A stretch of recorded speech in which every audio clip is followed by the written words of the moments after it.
It took a really long time for me to finally decide to film this video. Let me tell you why. Hello, welcome back to Seldomly Often. I'm Daniel, today we're talking fragrances, and this is a practical review of Roja's Enigma. These reviews are for fragrances I have a lot of experience with, multiple wears in many situations, and I'm meant to give you a general idea of what it feels to wear the fragrance. As per usual, I do a lot of research before buying fragrances, but I don't really like to go into details about notes and accords, as I don't think that they help the end user. I'd rather talk about the wear experience as a whole. As I mentioned in my intro, it took a very long time for me to finally decide to film this review, and that is because Roja is a little bit of a controversial topic, a little bit of a controversial brand, and I've been trying to avoid talking about the brand and just talking about the topic entirely. On one side, I really do feel that this fragrance specifically and the majority of the other Roja fragrances are actually really good products. They smell excellent, they're very high quality, they smell unique enough, although a lot of them are copies, but again, we're gonna get to that in a bit. And when it comes to the actual juice in these bottles, I really do think that Roja is pretty top tier.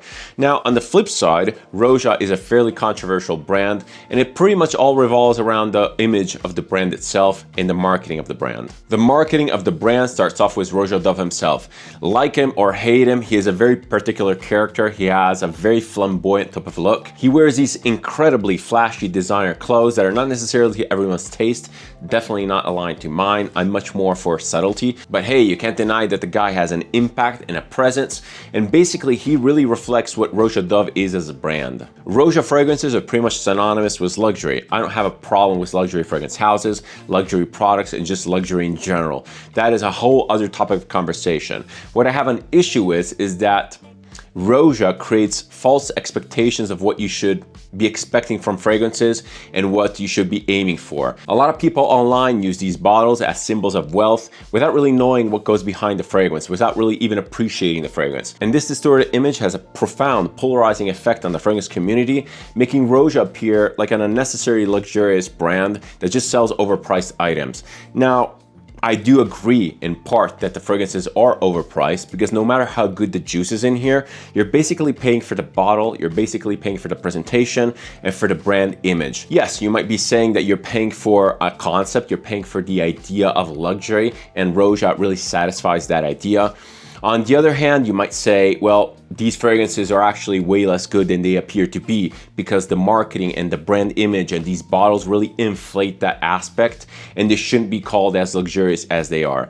Another controversial factor of Roja is that, given the past of Roja Dove himself coming from Guerlain, it appears that a lot of the fragrances are heavily inspired by Guerlain counterparts, to the point where some people refer to Roja as basically a clone house to Guerlain.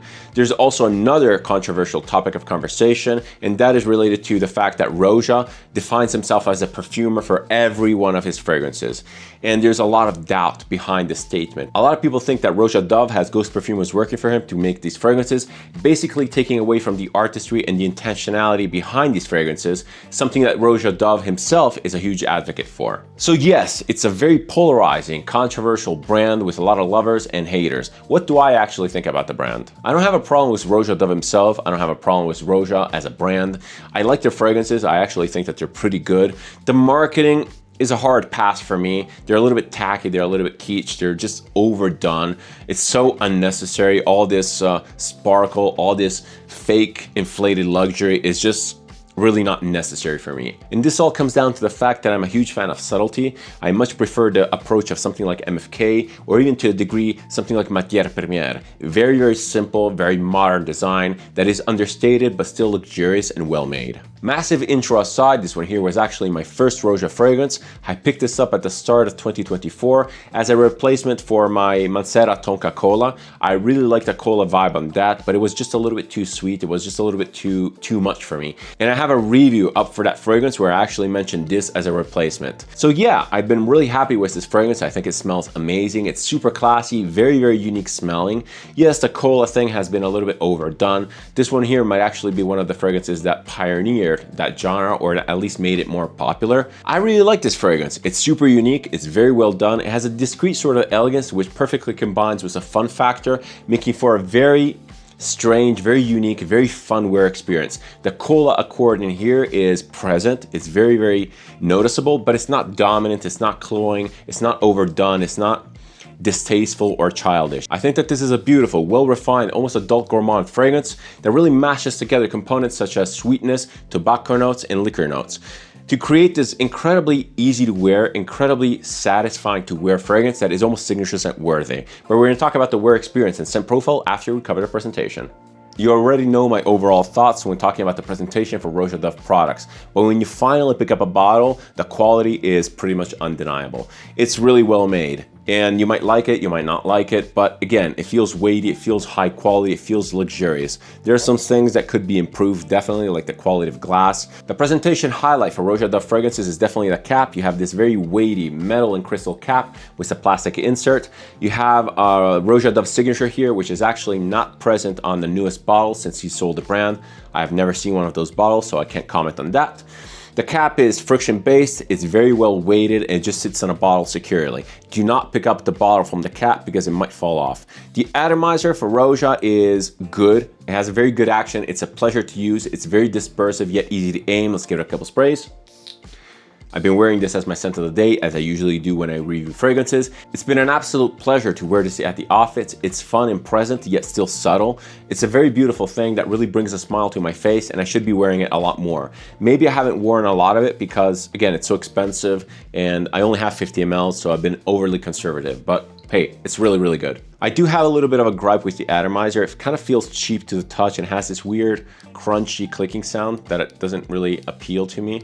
But overall, again, it functions, and I'm really, really nitpicking here. What I'm not nitpicking about is the quality of the bottles themselves. The glass, as I mentioned before, feels a little bit rustic. It feels rugged. It feels unfinished. You can clearly see the seams from the mold. It's not super transparent. It has this weird texture that you can see against the light. Again, it's not as smooth, not as high quality, not as transparent as something like Zerjof or even something like MFK. The other gripe that I have is with the plaque on the bottle itself. Yes, it's metal, it feels reasonably high quality, but when you turn the bottle around, you see a giant blob of glue that's really unsightly. And you can't tell me that this bottle has not been designed to be looked at from the back, because on the back, you even have a writing that says a fragrance by Roja Dove made in England. So yeah, either this is an example of poor quality control or it has been an overlooked design choice, your call. Roja Dove fragrances are expensive. I think that this retails for about 350 bucks. Oh, and by the way, I forgot to mention that this is the Parfum version. It's not the Eau de Parfum and it's not the Parfum Cologne. Well, that one there has a completely different bottle. And although I do think that these fragrances are overpriced, as I mentioned before, you can find them at discounters for significantly cheaper. I think I paid around 250 for this at the start of 2024. I've seen this go as low as 230 or something like that. I think that the average price at discounters for this at the time of filming was about 280. So you can definitely find this sub 300. But again, that's not necessarily cheap. It's very, very expensive, especially considering that it's a discounted price. Do I think it's worth it in the end? Well, you're gonna have to wait for my recommendations at the end of the video. But I can say that it's a very good fragrance and I do enjoy wearing it. All right, time to talk about the scent profile and wear experience for Enigma. What does this actually smell like? Another minor reason which was making me a little bit reluctant to film a video about this was the scent profile itself. It's very difficult to talk about the scent profile for this without sounding overly simplistic or without acting like it's a gift from God. The best way I can summarize this fragrance is by saying that it's an adult gourmand with a very elegant undertone, with a very wearable, all year round type of scent profile. It's really, really good. The thing that I get the most is easily the Cola Accord, and that's actually why I bought this fragrance. Again, as I mentioned, this was my replacement for Tonka Cola, and it did not disappoint in that regard. Tonka Cola, although fun and alluring, was just way too sweet of a fragrance, just way too long lasting. The vanilla core of that fragrance was just completely overwhelming. It was just so fatiguing and so boring that I had to always scrub it off at the end of the day. This one here fixes that completely. Not only is the fragrance a lot less sweet than Tonka Cola up top, but it's so much more transitioning, so much more palatable. In the deep dry then you still get some sweetness, but it's so well balanced with some florals. It really has a beautifully elegant, not cloying, not overdone sort of feel. It's really beautiful. It's super well made. I really can't fault the scent profile as a whole, especially when seen through the lens of an adult gourmand fragrance. You guys know that I'm not a fan of talking about notes, and I'm especially not a fan of talking about notes when describing Roja Dove fragrances. Roja just puts way too many notes in the fragrance. I feel that it's kind of their marketing strategy to make the fragrance sound a lot more complex than they are. They might even have all those notes for all I know, but again, we don't know the percentages. It might be like a tiny percentage, and throwing that note in there just makes it look overly complex, just unnecessarily complex. That being said, I have to say that I've looked up the notes for this multiple times just because I was curious about that cola accord. There's no cola note in here. There's no Coca-Cola note. There's nothing that resembles cola. And my conclusion, correct me if I'm wrong, is that the three main ingredients that are responsible for this cola feeling are basically citruses, some sort of effervescent spice, and some sort of sweet component like a vanilla or benzoin. I can't really pinpoint citruses per se. When you first smell this fragrance, again, this whole opening comes across as cola. It's very, very beautiful. It smells like an artisanal sort of a sweet cola or soda concoction.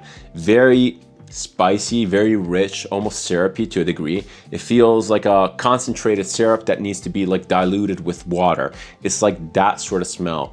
Not as effervescent as you would think, well, because it's really hard to replicate effervescence per se, but it does smell light, it smells airy, and it's very, very high in the tone range. I really like the zing, I really like the energy that this gives you, while still being very toned down, very elegant, and very rounded off. Something that is very typical of Roja fragrances is this massive smoothness, this very direct intentionality behind the fragrances. No edge is left exposed. Everything is just so sanded down, so rounded off. Very, very nice, very likable, and very appealing, and very palatable. This very beautiful, fizzy, energetic cola note that basically dominates the opening starts fading off in the mid to mid dry down. You start getting a lot of flowers. I detect mostly jasmine, maybe because I'm very familiar with jasmine. Jasmine has a very thick, very dense, very furry type of feeling, and it's definitely present in here. And that thick, furry feeling might be enhanced by the sweetness undertones that are in here. There's like benzoin, there's like vanilla, there's other stuff that really rounds everything off. And in the deep dry down, the scent basically becomes this really warm underglow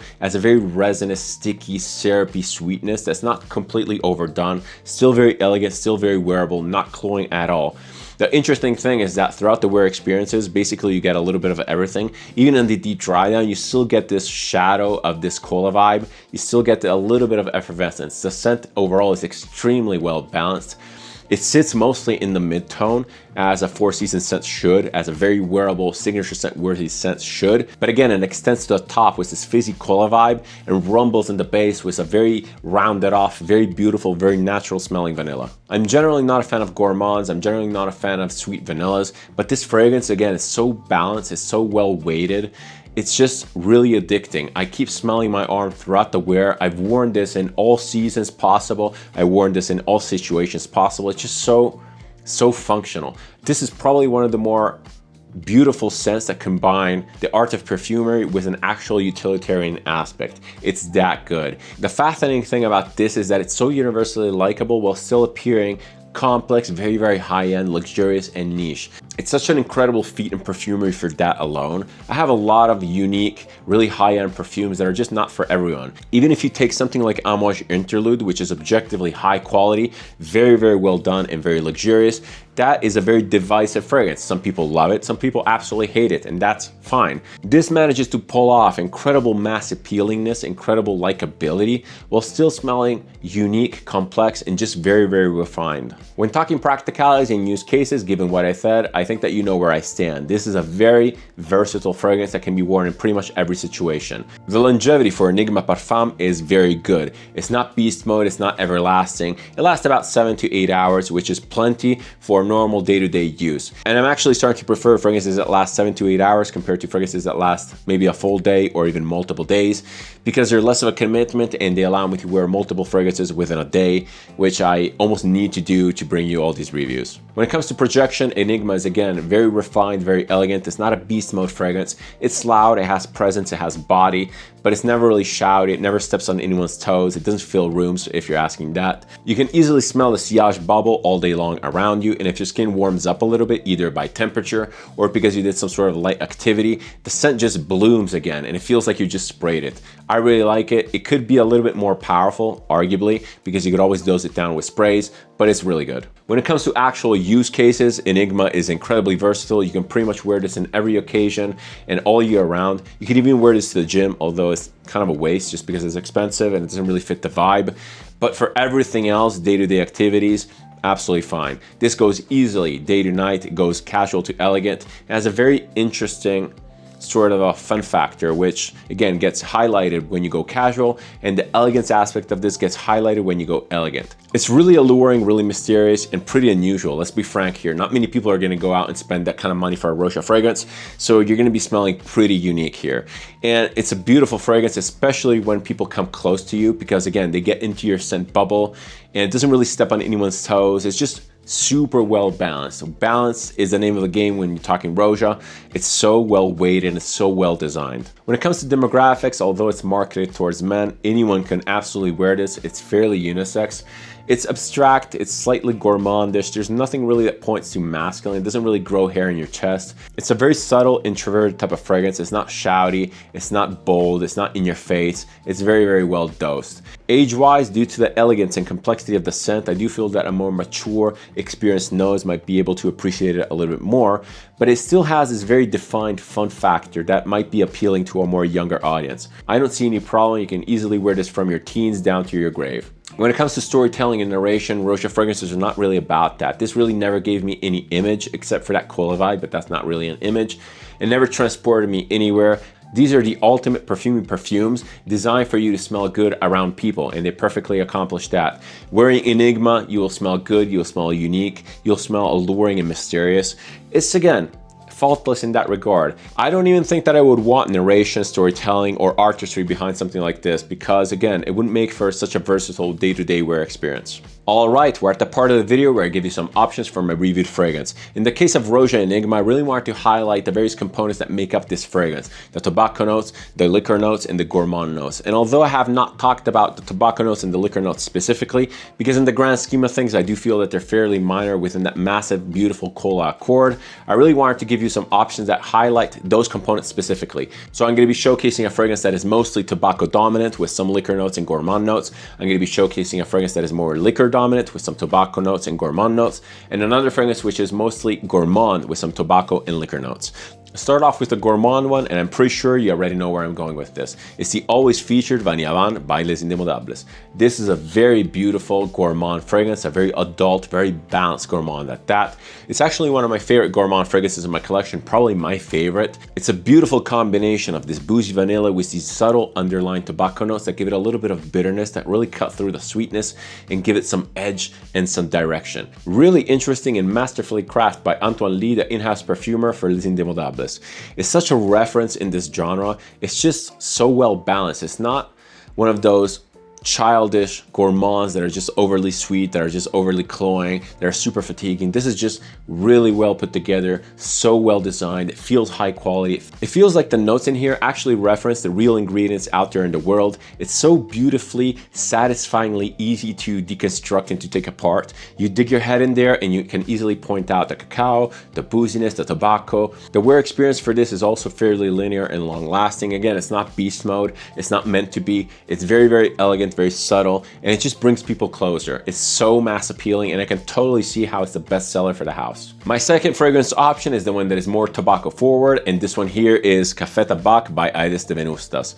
I love this fragrance. I love tobacco fragrances. I love punchy, heavy tobacco fragrances, and this is just that. This is actually meant to reference a famous club in New York, Cafè Tabac, where a lot of celebrities used to hang out, like Leonardo DiCaprio. This is not a tobacco-only fragrance. This is meant to replicate the idea of being in a club. There's a lot of booze, there's a lot of tobacco, there's a lot of smoke. There's also some sweetness in here, which comes from the vanilla, the booze, and the dried fruits. You just picture this dimly lit environment with leather couches, very classy, very upscale, but still kind of indie and fun.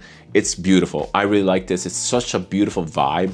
It has this New York atmosphere that I can't get enough of. I really like the city. I love visiting every time I go there.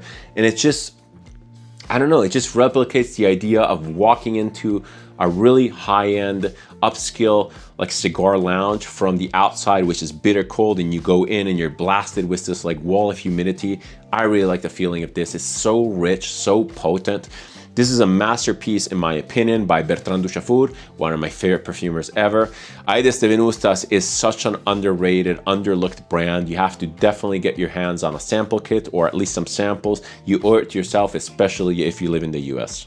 My last fragrance showcase is my usual oddball. In this case, it's a Toskovat. Not only that, it's a limited edition Toskovat. It's basically a collaboration between Toskovat and Ataraxia. This one is called Amaretto Jazz in the Melting Room, and it's my boozy forward option. Toskovat is a very difficult brand to review. It's a very difficult brand to talk about because a lot of the fragrances are incredibly conceptual, incredibly creative, and very much not wearable. This one here is actually one of the more wearable options in the lineup. This one is a fairly simplistic, fairly approachable boozy fragrance, very realistic at that. It smells like liquor, it smells sweet, it has a little bit of a gourmand aspect to it, it's quite likable. It's basically eternal, it lasts so long, but with a very moderate sillage. But you always perceive it around you. I wore this one day at work and I was just constantly smelling this beautiful Amaretto liquor, which is actually my favorite liquor, by the way. And in typical Toskovat fashion, it's incredibly evocative, very narrative, almost in a filmic fashion. You kind of smell this leather sofa, there's a little bit of smoke in the air, there's an underlying sadness to it. It's a very artistic fragrance and you kind of almost need all the props that are in the box to really decipher what this is.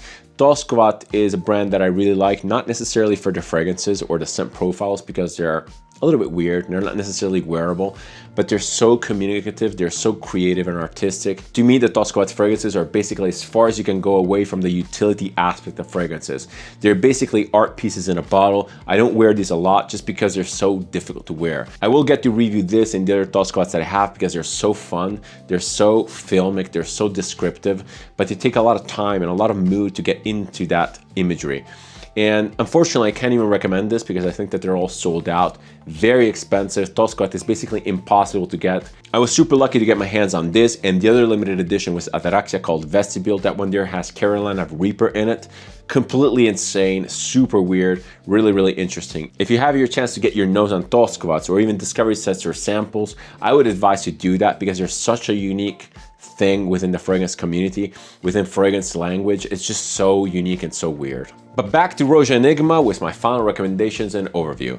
This is objectively a very good fragrance. I love wearing it, I love smelling it, I love experiencing it. This could probably be one of my signature scents for like the colder months, although I could definitely wear it all year round. It's just really good and I can't fault it scent profile wise. It perfectly fits my vibe. It combines fun factor with elegance, a little bit of charm, a little bit of mystery. I really like this thing. Again, I can't get enough of it. The ultimate question is, do I actually recommend Enigma? Do I actually recommend Roja fragrances?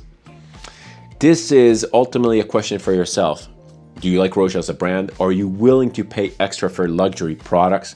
Do you endorse the luxury business as a whole? These are major deciding factors because you have to be able to stomach all this, even just to approach the brand.